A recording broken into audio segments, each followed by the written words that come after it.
Hey, I'm Courtney Waterman, your tutor. Lover of anime, manga, and math. And you just tuned into another session of Tutor Me Sempai. Welcome back, everyone. Today we're jumping into a 6th grade topic, rates. Now, if you're new to my channel, I'll be putting time codes in for this video in the description box below. So use that to skip ahead to whatever part of the video you think is most interesting. As always, if you have any questions about what you see here today, or even your own homework, you can always put in the comment box below, or visit me on my Facebook page at Tutor Me Sempai and tell me about it there. This video is going to have 4 sections, so leave a like, smash the subscribe button, and let's get started. So to begin our talk on rates, we need to first ask the question, what is a rate? Well, a rate is a special type of ratio. So we need to know, what is a ratio? And if you don't know the answer to that question, that means you probably haven't seen my video on ratios, in which I covered pretty much all you really need to know about what a ratio is. And we had some pretty cool visuals to drive the point home. You can find that video right up here. And if you check that video out and come back here, I assure you're going to have a good understanding about what a ratio is and be well prepared to talk about what a rate is. However, we're going to give a quick synopsis of what a ratio is for this video. A ratio is just going to be a comparison or a relationship between 2 or more things or items or whatever. It doesn't matter what they are, 2 or more of something. So that is a ratio. What is a rate? We just said a rate is going to be a special type of ratio. But how special are we talking? Well, a rate is going to be looking at exactly 2 things. So a ratio can have more than 2. A rate is going to look at 2 things, and they have to be different. So we have a little bit more constraints in order for a ratio to be a rate. Once again, a rate is going to be a comparison or relationship between exactly 2 things that are different. If you're missing any one of these 2, exactly 2 things, and they have to be different, you may have a ratio, but you do not have a rate. So let's play a little game called rate or ratio. I'm going to show you 2 examples, and I want you to tell me in the comment box below which one do you think is a rate and which one do you think is a ratio. So the first example is, let's say you have $500, so $500 that you get paid every month. So that is your paycheck. However, you also have $300 that you pay every month in bills. Grown up and over here. We can say that you have $300 leaving for every $500 you bring in. So for every $500 you bring in your paycheck, you have $300 that's leaving for bills. Is this a rate or a ratio? I'll pause for a second. If you said that this was a ratio, you would be correct. The reason why it's a ratio, although yes, we are comparing 2 things, exactly 2 things, they're not different. In one case, you're comparing dollars. In the other case, you're also comparing dollars. So it's money to money. There's no difference between the 2. The amount is different, but those are not 2 different items. Yes, one's leaving and one's coming in, but the items themselves, they're not different. So this is a ratio. How about this example? You work 8 hours. It's a long day at work. You work 8 hours and your job pays you $800 for the day. So this is your pay for the day. You worked 8 hours that day and you got paid $800 for the day. So we say you get paid $800 for every 8 hours of work. Is this a rate or a ratio? I'll pause for you. If you said that this was a rate, you would be correct. Yes, we have exactly 2 things here. We have 1 and 2, but notice one's dollars and one's hours. So money to time.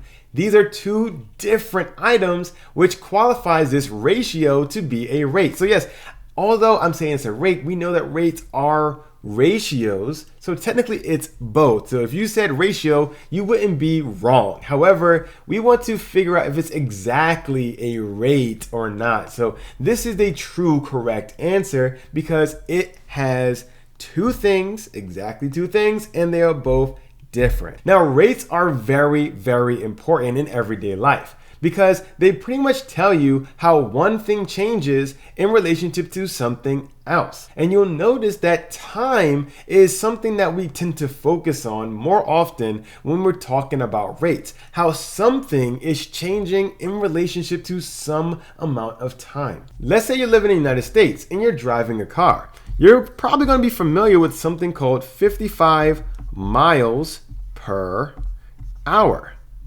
Now, this is a rate. However, you might be asking yourself, how? There's only one thing here. We said we have to be comparison of two different things. Well, you have a little cheat here. Here are your two different things. Miles per hour. Miles is one, hour is the second. And they're two different things, right? There's two of them and they're two different things. However, you only have one number here. Remember, every number, whole number, can be written as a fraction as long as you put it over 1. So technically, this is saying 55 miles per 1 hour. Your two things here, your two things here, and notice that the units make them different. Which leads me to my next point. Rates, unlike ratios, are always going to have units. Because ratios can have the same item that you're comparing, we don't necessarily need to have units for ratios. However, rates always have two different items. So we need to have our units here so we know what is what. So miles per hour is a really, really popular one. There's other ones you can do as well, like especially speed of light is in meters per second. And you might see this notation in a lot of science books. Here are your two things, meters up top, seconds in the bottom. So you see hours are here, seconds are here. However, let's get away from time for a second. Let's say you had a house and you want to do a home improvement project. Let's say you want to do flooring and you want to figure out how much it's going to cost to replace the flooring that you have. Well, you might be hit with something like $10 for every square foot. You can figure out how big your floor is and then for every square foot, apply $10 to it to figure out your total cost of doing your floors over. This is another really popular rate because a lot of people have homes and they do home projects. So in this case, you see you traveled a certain amount of distance in a certain amount of time. This is going to tell you how much you're going to be spending for a certain amount of area. As the area increases, you're going to be spending more. As time increases, you're going to be traveling more. So you see, rates pretty much tell you how something changes in relationship to something else. Let's revisit our rate from our previous section in which you had $800 for every 8 hours of work. This is a rate. If you work 8-hour days, and you're going to get $800 per 8 hours, you know how much you make every day that you're going to work. So you see, rates are very, very popular and useful in a lot of different scenarios. However, there is a special type of rate that we haven't talked about. Although we've seen it, we haven't given it a name yet. Unit rates are those special rates. Now, what is a unit rate? Well, a unit rate is going to be a rate in which your denominator, so let's say you have a rate, let's go back to this one. 800 over 8, and this was dollars over hours.